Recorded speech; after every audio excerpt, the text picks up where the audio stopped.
Bonjour à tous, aujourd'hui je voulais vous parler de Lyon et de la police scientifique. En effet, saviez-vous que Lyon était le berceau, ou du moins l'un des berceaux de la police scientifique? En fait, c'est lié à deux hommes. Tout commence avec celui-ci, ce moustachu qui arbore une moustache un peu à la Hercule Poirot. Ce visage ne vous dit peut-être rien, mais si vous êtes lyonnais, si vous avez habité à Lyon, son nom va sans doute vous dire quelque chose. En effet, il s'appelle Alexandre de la Cassagne, comme l'avenue du 3e arrondissement.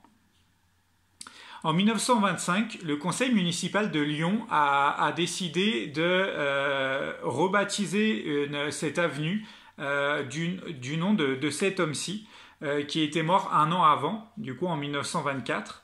Et cette décision, elle s'appuie sur, je dirais, l'héritage qu'a laissé cet homme dans l'anthropologie criminelle, puisque cet homme a été professeur de médecine légale à la faculté de Lyon pendant de nombreuses années, de 1878 à 1913, date de sa retraite.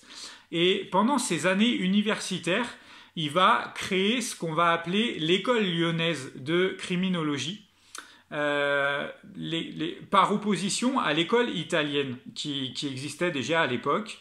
Et l'école lyonnaise, qu'est-ce que c'est? En fait,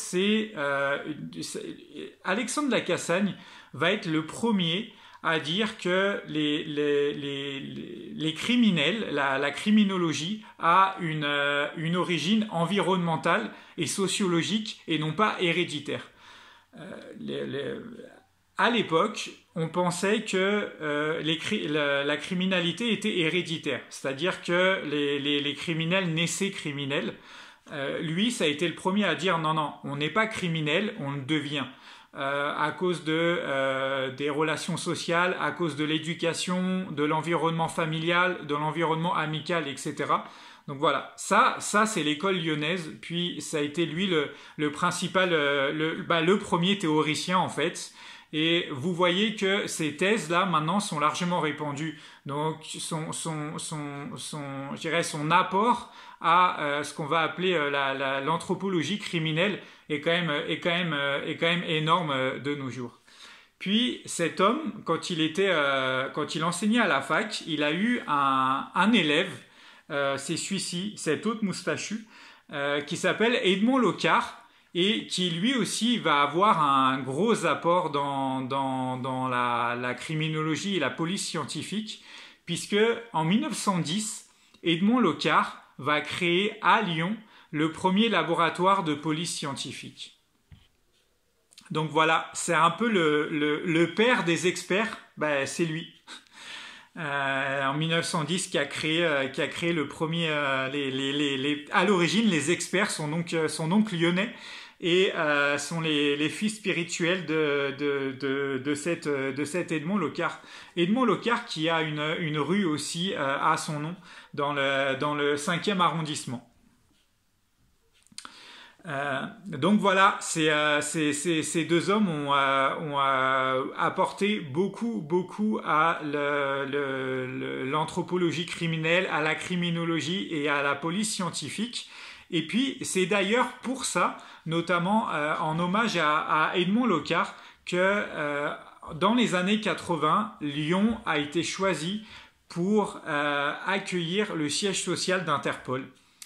Parce que depuis la fin des années 80, Interpol, qui centralise un petit peu la coopération internationale de toutes les polices du monde, est basé à Lyon, sur lequel Charles de Gaulle, dans le 6e, vers la cité internationale.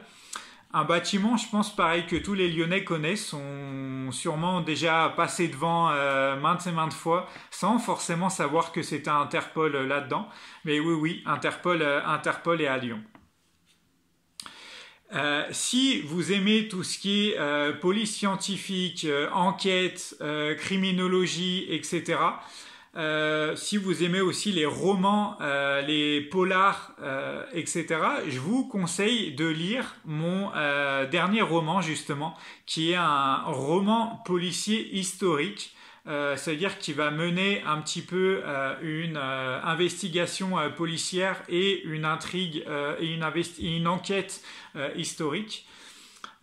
Justement, l'intrigue va vous permettre de partir un petit peu sur les traces de ces deux hommes et de visiter un petit peu la région aussi de Lyon autrement, puisque l'intrigue s'y passe.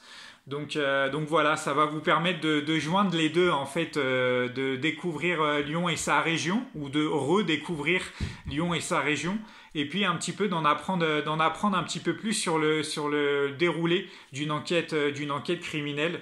Vous allez notamment pouvoir suivre une autopsie qui se passe à l'Institut médico-légal de Lyon, à Grange-Blanche. Et puis, vous allez pouvoir voir un petit peu le siège social d'Interpol aussi à Lyon. Tout ça sont des anecdotes et des scènes qui se passent dans mon roman, bien paraître. Donc voilà, n'hésitez pas à le lire, à le dévorer, puis après à me dire ce que vous en avez pensé, à le partager autour de vous. Je vais mettre tous les liens de où se le procurer, dans les différents endroits où se le procurer en commentaire de cette vidéo. Donc voilà, je vous remercie d'avoir regardé cette vidéo et puis bonne lecture.